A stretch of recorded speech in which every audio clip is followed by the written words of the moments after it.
Welcome back. In today's video we're diving into a question that's been on a lot of minds lately. What happened to Devin AI? Let's explore what Devin AI is, why it was so hyped, and what really happened to it. Earlier this year, Cognitolabs, a fairly unknown player, dropped a video about Devin AI, branding it as the first AI software engineer.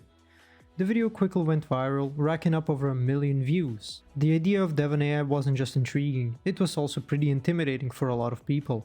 Many developers, especially those just starting out, worried that this might be the future taking their jobs. The promise was that Devin could analyze code, troubleshoot, and even build applications on its own.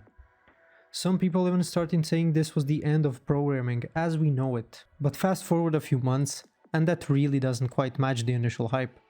Internet of Bugs released a viral debunking video that showcased Devin AI's limitations.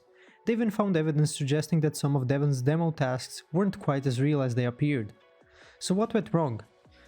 There were a few key issues that led to Devin's AI rapid decline in popularity. First, access was limited. Many people who signed up for the beta program still haven't gotten access. This lack of transparency frustrated a lot of potential users. For the lucky few who tried Devin, the AI didn't perform as advertised. Complex coding tasks were beyond its abilities, and it seemed to rely heavily on pre-programmed templates. So what can we learn from Devin AI's story? Always research the platform's real capability, especially if it's new and has grand claims. AI in programming is still evolving. Devin may be the first to try on this scale, but the field is young. Developers should see the tools as assistants and not as replacements. Possibly with some funding from major investors, Devin could have a shot at evolving into something more robust.